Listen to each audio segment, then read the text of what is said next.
Coelenterata, बहुरूपता, प्रवाल वेत्तियाँ, Coelenterata, polymorphism, corals and coral reef.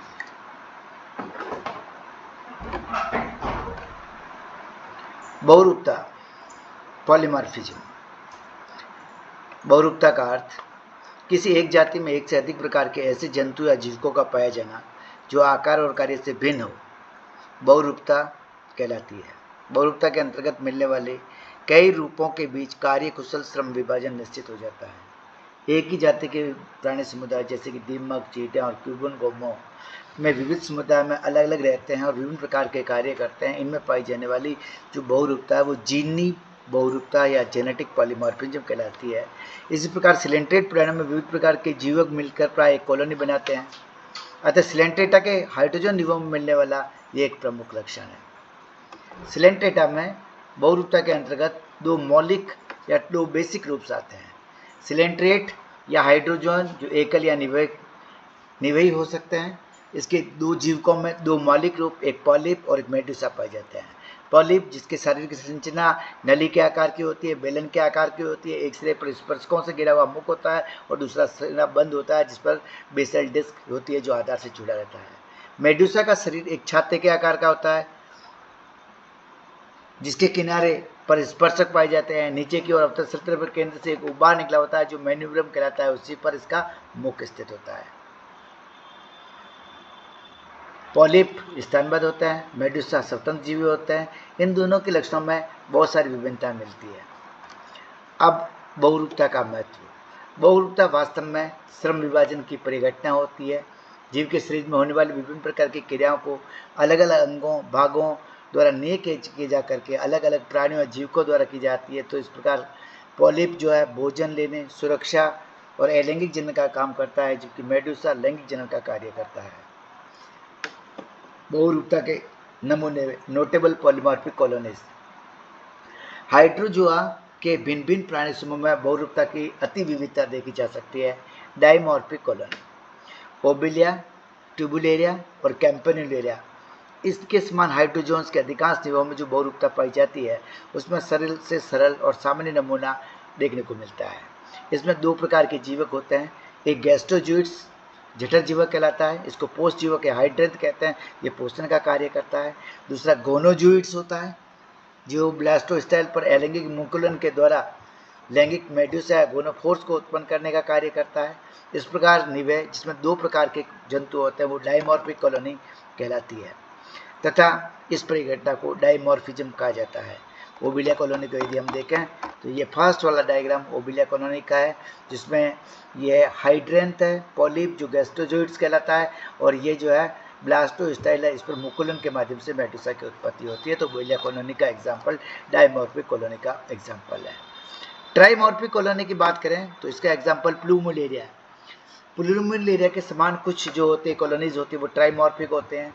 इनमें एक जठर जीवक पाया जाता है, एक जनन जीवक पाया जाता है, इसके अलावा एक तीसरा जीवक और आ जाता है जिसको डैक्टाइलोजोइड्स या अंगुली जीवक कहते हैं।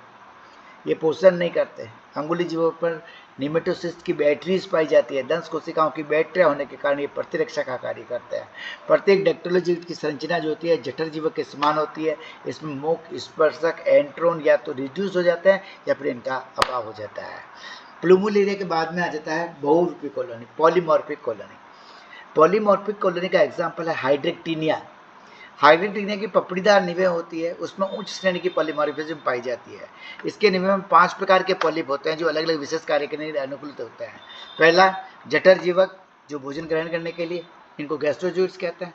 दो स्पाइरल डेक्ट्रोजोइड्स जो आरक्षित जीवक प्रतिरक्षा के लिए होते हैं। तीसरा लंबे लॉन्ग डेक्टाइलोजोइड्स जो इनमें टेंटिकुलोजोइड्स होते हैं, उसमें असंख्य तंत्रिका कोशिका होती है। चौथा स्केलेटोजोइड्स जिसमें काइटिन के सूलिये उबार के बाद निकले होते हैं। और पांचवा गोनोजोइड्स जिसमें नर मादा जो है गोनोफोर्स का निर्माण करते हैं। मेडुसी जनन जीवक लैंगिक जनन के लिए होते हैं। इसका एग्जाम्पल देखें, ये हमारे पास हाइड्रेक्टिनिया की पपड़ीदार निव है।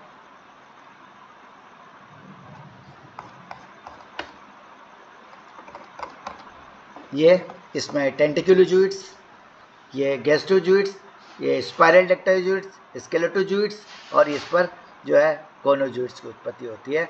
तो हाइड्रेक्टेनिया की पपड़ीदार निवें जिस पर इस प्रकार के 5 प्रकार के जीवक पाए जाते हैं।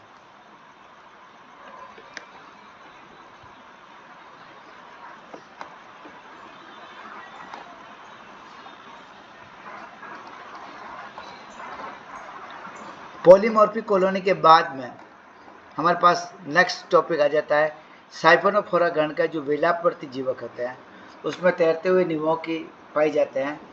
साइफोनोफोरा की वेलावर्ती और तैरते हुए निवों में एग्जाम्पल है डाइफिस, हेलिस्टेमा, स्टिफेलिया, फाइसेलिया इत्यादि। और ये तो है साइफोनोफोरा ऑर्डर के, और कॉन्ड्रोफोरा ऑर्डर के हैं पोरपिटा और वेलेला। इनमें भी पॉलीमॉर्फिज्म के अत्यधिक उदाहरण देखने को मिलते हैं। इन जिंतों में पॉलीपॉइड, मेडुसाइड दोनों ही रूप में कॉलोनीज पाई जाती है जो फीडिंग, प्रोटेक्शन, रिप्रोडक्शन, स्विमिंग, अनशन, सुरक्षा, जनन और तैरने का कार्य करती है। साइफोनोफोरा में बहुरूपता जो होती है वो अत्यधिक उच्च कोटि होती है।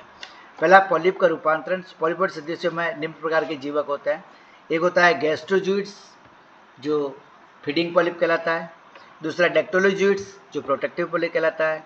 तीसरा गोनोफोर्स जो जनन जीवक के या रिप्रोडक्टिव पॉलिप्स कहलाते हैं। मेडुसा के रूपांतरण में देखें तो मेडुसेटम में भी इसी प्रकार के रूपांतरण पाए जाते हैं। मेडुसा के रूपांतरण में सबसे पहला जो है नेक्टोफोर्स, इनको नेक्टोकैलेक्स भी कहते हैं, तरण चस्कियाँ कहलाती है। इसमें मैन्यूब्रियम और स्पर्शकों के बिना एक पेशी घंटे वाला नेक्टोफोर्स होता है। दूसरा न्यूमेटोफोर्स, इसको फ्लोट कहते हैं। इसमें स्रावित गैस से भरपूर ब्लैडर के समान मेडुसा होता है। सामान्य पत्ती के समान संरचना वाला दंश कोशिकाओं को फिल्लोजूइड्स कहते हैं या पत्र जीवक कहलाता है, जो ब्रेक्ट कहलाता है, जीवों की सुरक्षा करने का कार्य करता है। स्पर्म और ओवम को उत्पन्न करने के लिए नर और मादा में जनन ग्रंथों को धारण करने वाला गोनोफोर्स। तो 4 प्रकार के हैं, नेक्टोकैलेक्स, न्यूमेटोफोर, फिल्लोजूइड्स और गोनोफोर्स। ये 4 प्रकार के जो है जूइड्स है वो मेडुसा के रूपांतरण से बनते हैं। नोटेबल पॉलीमॉर्फिक कॉलोनिया यदि हम देखें तो पहले साइफोनोफोरा ऑर्डर में आने वाली साइफोनोफोरा ऑर्डर का एग्जाम्पल है डाइफिस। उसमें कैलिकोफोरन साइफोनोफोर जो होता है उसकी एक लीनियर कॉलोनी होती है। उसके एक सिरे पर एक से अधिक नेक्टोफोर्स पाए जाते हैं। पॉलीपॉइड और मेडुसा सदस्य इकाइयों में जुड़े रहते हैं। पॉलीपॉइड और मेडुसा की जो इकाइयाँ होती हैं उनको कॉर्मेडिया वेस्टिक गुच्छ कहते हैं। कॉर्मेडिया जो होता है एक रेखिक क्रम में दोहराए जाते हैं। एक प्रारूपिक वेस्टिक गुच्छ में एक 10 कोशिकाधारी स्पर्शक सहित एक गैस्ट्रोजूइड्स होता है, एक फिल्लो जीवक ब्रैक्ट और एक ब्रैक्ट होता है, एक गैस्ट्रोजूइड्स होता है और एक मेडुसाइड गोनोजूइड्स होता है जो यूनिसेक्सुअल होता है, किंतु ये स्वतंत्र नहीं हो पाते हैं। इसमें अंगुली जीवक का भाग होता है। इसका एग्जाम्पल डाइफिस को यदि हम देख लें तो ये तीसरा वाला एग्जाम्पल हमारे पास डाइफिस का है। ये नोटेबल पॉलीगॉर्क्यून है और ये न्यूमेटोफोर या फ्लूट नेक्टोकैलिक्स, फिल्लोजूइड्स या ब्रैक्ट है और ये गोनोजूइड्स है। ये भी डेक्टालोजूइड्स टेंटिकल है, गैस्ट्रोजूइड्स माउस है, बेनिमेटोसिस बैटरीज है। ये लंबी सी कॉलोनी का निर्माण करेगा। ये कैलिकोफोरन साइफोनोफोर का एग्जाम्पल है सी वाला। अब एग्जाम्पल आ जाता है इस कैलिकोफोर साइफोनोफोर के बाद में हमारे पास फाइसोनोफोरन साइफोनोफोर की यदि बात करें तो इन जंतुओं में कॉलोनी के शीर्ष पर जल की सतह पर एक बात पुट्टीदार या फ्लूइड पाया जाता है जिसमें गैस भरी होती है। इसमें गैस का स्त्रावण गैस स्रावी उत्तक के द्वारा होता है। एक अंडाकार बीम के अंदर ये बंद रहता है। इसका एग्जाम्पल फाइसेलिया है जिसमें बीच के जो एक बिंब होती है उस बिंब या डिस्क के नीचे वेस्टिक गुच्छे कॉर्बिडा के समूह पाए जाते हैं। प्रत्येक वेस्टिक गुच्छ में एक गैस्ट्रोजूइड्स है, एक छोटा डेक्टालोजूइड्स है। दोनों स्पर्शक इसमें लंबे होते हैं और नर मादा के लिए गोनोफोर सहित एक शाखित जो है गोनोजूइड्स होता है। नेक्टोकैलिक्स या प्लावी घंटिया या ब्रैक्ट का इसमें नितांत भाव होता है। इसको फाइसोफोरन साइफोनोफोरन को देख लीजिए। फाइसोफोरन साइफोनोफोरन का एग्जाम्पल ये जो है फाइसेलिया है।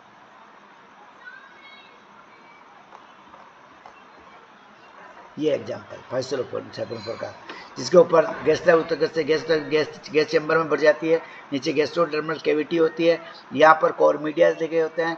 एक कॉर्मीडिया को इसने प्रदर्शित करता है जिसमें एक गैस्ट्रोजूइड्स है, एक स्मॉल डेक्टालोजूइड, एक लार्ज डेक्टालोजूइड है और एक गोनोजूइड्स है।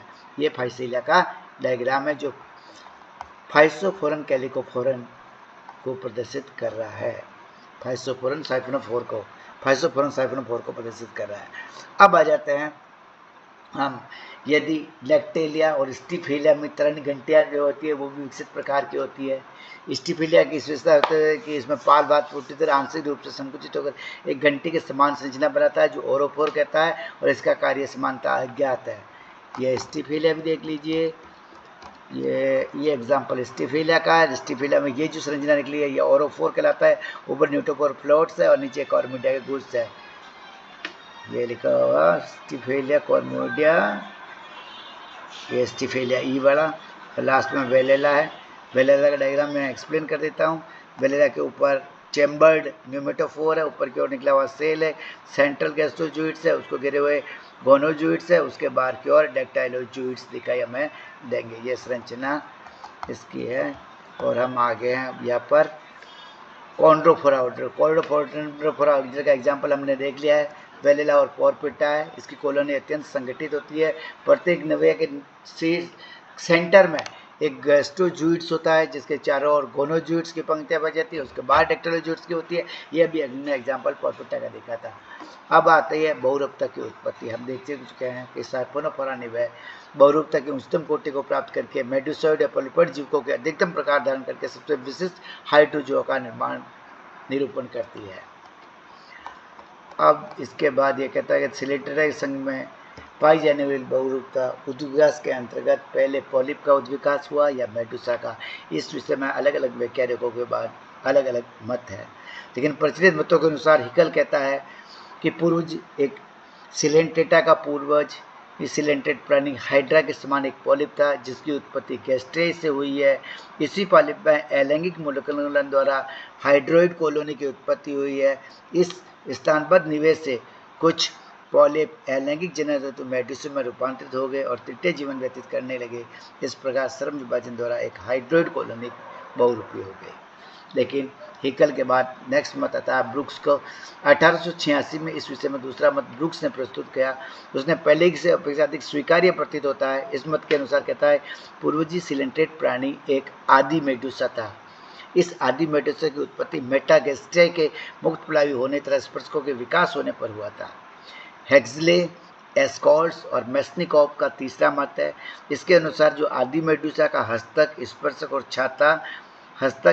और छाता तीनों घूर्णित होकर अपनी मूल स्थिति से हट गए और बहुरूपी निवय के भिन्न भिन्न जीवक बन गए। इसके मतानुसार पॉलीपॉइड जो है चिरस्ता की लार्वावस्था माना जाता है और मेडुसा अवस्था उससे पूर्ण रूप से विकसित सिलेंटेड प्राणी है। नेक्स्ट मत आता है मोशेर का, जो मोशेर कहता है कि साइफोनोफोरा प्राणियों में पाई जाने वाली विविध जीवक एक ऐसे अंग है जो बहुरूपी प्राणियों की श्रेणी में नहीं आ पाए, इसलिए वे साइफोनोफोर को हाइड्रोजोआ का पैतृक मानती है जिसमें पूर्णतया विभेदित जीवक पाए जाते हैं। मोशेर के अनुसार साइफोनोफोरा के पॉली ऑर्गन्स में और अधिक विभेदन हो जाने के कारण वे हाइड्रोजोआ के पॉलीपर्सन्स हो गए। मोशेर के मतानुसार साइफोनोफोर के बहु अंगों में और अधिक विभेदन हो जाने के कारण वे हाइड्रोजोआ के बहु प्राणी हो गए। मोशेर के अनुसार साइफोनोफोरा के पूर्ण निवय स्वभाव को स्वीकार करना एक बड़ी भूल होगी। ये एक इम्पोर्टेंट क्वेश्चन बनता है। पॉलीमॉर्फिज्म इन सिलेंट्रेटा जो हमारा कंप्लीट हो गया।